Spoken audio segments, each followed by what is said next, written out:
Okay, well, welcome.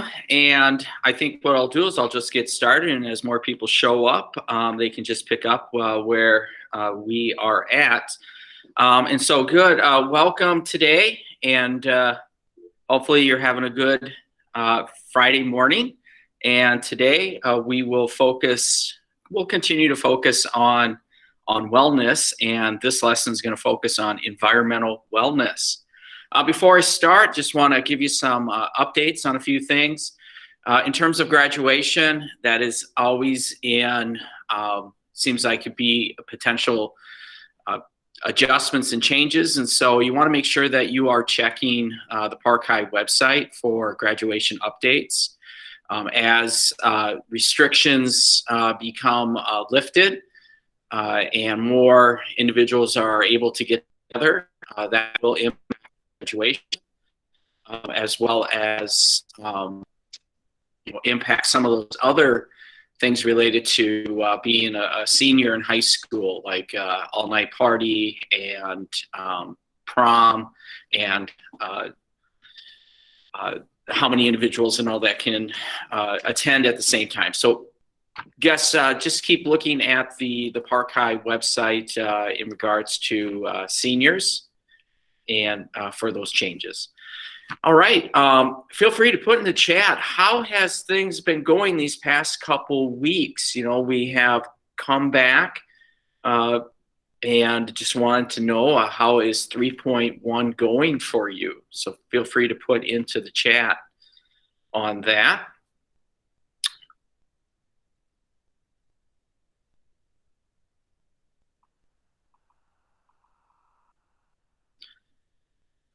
So today, again, like I said, we're going to focus on environmental wellness. And before we jump into that, April 9th is a blood drive here at Park High. And so get on to the Red Cross website, and you can schedule an appointment. It is between 8:30 and 1:30.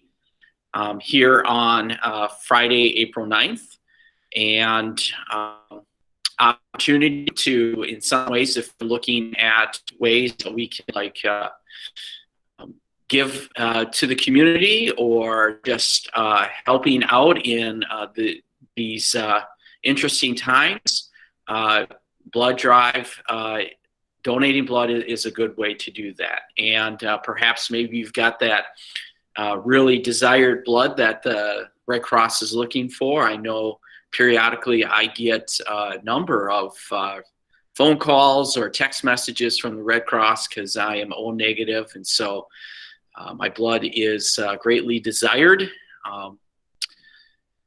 Considering that when I do donate the blood, I do double red cells, and so it can go a little bit further. So something to think about, all right, if that's what you're interested in. But today we are looking at environmental wellness, and hopefully by the time we are done, you can think of 3 environmental habits, all right? And so when we talk about environmental wellness, we're looking at good health by occupying pleasant, stimulating environments that support well-being. But still, what does that mean? All right. And so, again, please put into the chat what you think when you hear the words environmental wellness.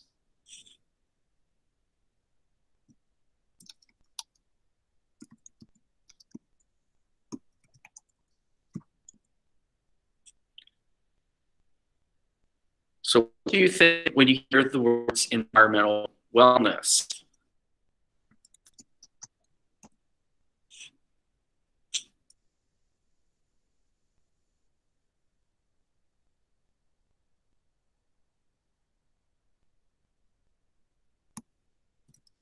Feel free to unmute or just put to the chat as well.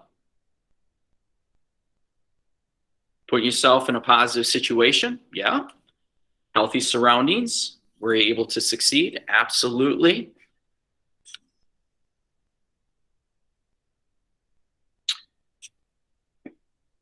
And so when we think of environmental wellness, it could be just simply just our surroundings, but it can mean a number of other things as well that goes into that surrounding.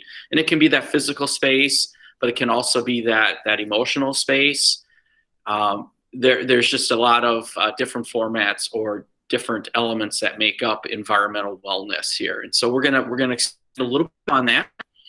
So environmental wellness is the ability to recognize our own responsibility for the quality of the air, water, and land that surrounds us, all right? And so we live in Minnesota, and we do enjoy our great outdoors, and so we are perhaps a little bit more cognizant or good stewards here when it comes to quality of air, water, and land. The ability to make positive impact on the quality of our environment, be it our home, our communities, or our planet's contribution to our environmental wellness. So again, it's about, we're part of a community, and there are different levels to that community. So ways that you can show wellness in our environment: being respectful, kind, and inclusive. So that's part of that environmental wellness. Keep your room clean and organized. That could be your own little space that you're in right now. Is it clean and organized? Anyone that knows, walking into my classroom here at Park High, it's going to be a fairly clean environment. I hope to make a clean environment. Things are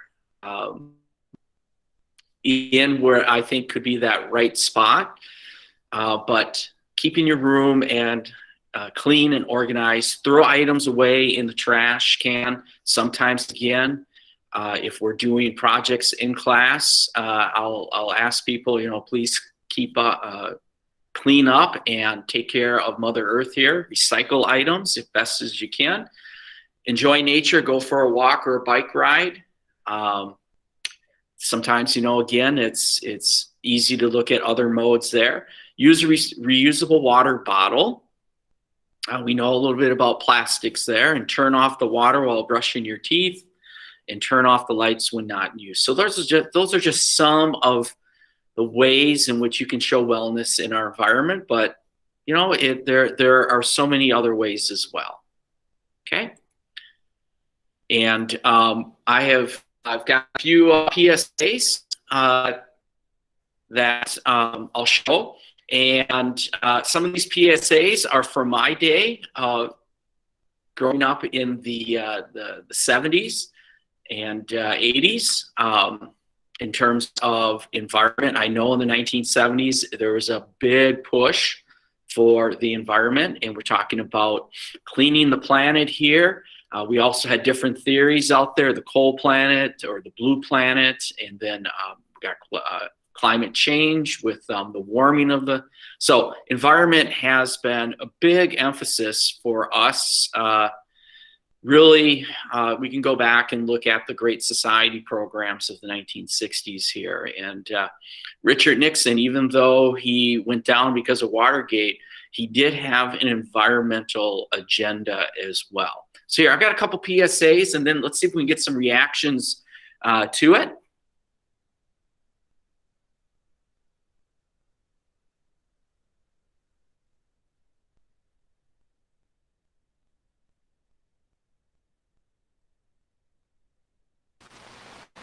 Would you Howell here to tell you about dirty word pollution? Help me spread the word. Never be a dirty bird. Hoo-hoo. Don't paint or write off buildings. That's pollution. Give a hoot. Don't pollute. Never be a dirty bird. Hoo-hoo. Turn your radio down. That's noise pollution. In the city or in the woods, help keep America looking good.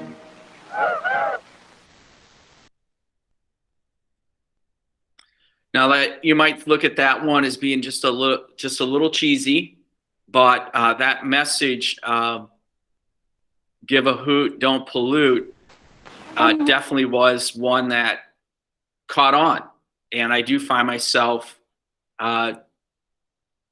sometimes saying that. And my daughter looks at me, and my son looks at me with a with a look like, are you really for real? But, you know, it was a catchy PSA. All right, here's another one.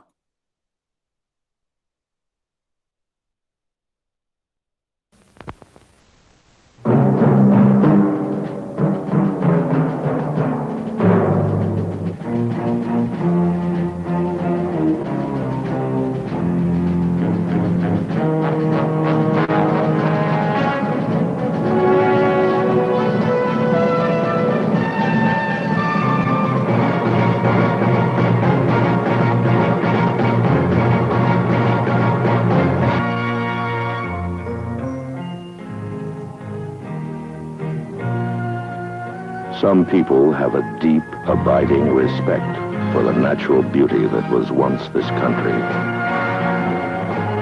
And some people don't. People start pollution. People can stop it.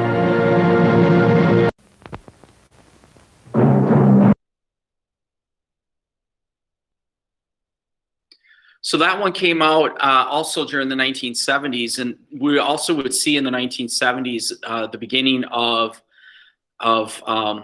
legislation or statutes that would actually give out fines for what you saw in that particular commercial, whether it was related to air pollution, but then just simply throwing garbage out, littering. If you had gotten to the car and drove around the United States in the 60s and the 70s, you would think the United States had turned into a big landfill, the amount of garbage. I mean, we see that out there today. But if you think about, you know, along our highways and county roads and city roads, you know, what are some ways in which we are picking up a trash or trying to clean it up?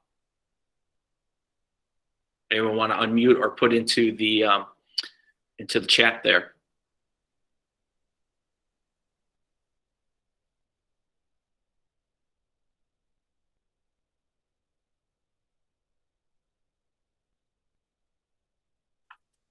I think one of the things that we look at is, you know, you see crews along the side of roads cleaning up. Sometimes it's part of the schedule, you know, at the time of the year. We got to pick up the garbage and stuff like that. You have the Adopt a Highway program, all that stuff. All right, almost done here.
Okay, so those are a couple PSAs. Some of them are old school. Then you have the contemporary one, plastic. We are hearing a lot about plastic in the past several years. And in our oceans, you've got these big moving plastic bergs, if we want to look at it.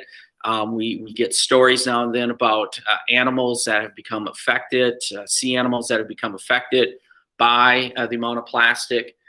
And so those are just some things out there.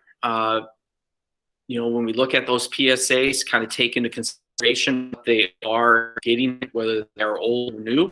Share one thing in your life you do to practice environmental wellness.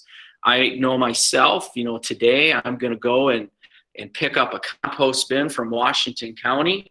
But I also try to reuse as much as possible, donate as opposed to throwing things out, and really trying to work on reducing food waste as well in our house. So it would be great if you could share one thing in your life that you do to practice environmental wellness.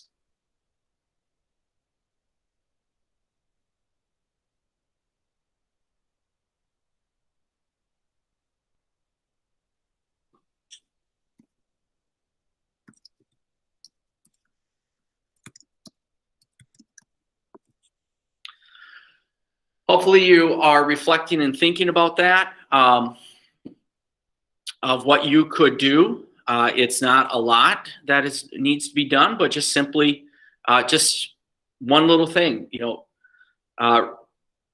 and that's a really good point that's brought up in the chat, that using reusable stuff, straws, bags, water bottles, chopsticks, whatever it is, that's helpful. Those little plastic bags that we get at the stores as well, you can always bring them back maybe to the store that you got them from, or at least, places like Target and Cub, and there could be some other places out there that, just recycle them. They will be used in other products. So just knowing that, if anything about environmental wellness, we all have a little bit in creating a very healthy environmental wellness environment. Okay, so with that, I appreciate those who have attended and followed along. I'll put a copy of this into our Schoology page, and also this recording as well as appear in there. If there are any updates that I feel that is needed, that comes to me, that involves you as seniors, I'll share that as soon as I can. With that, hope you have a great Friday and you can leave.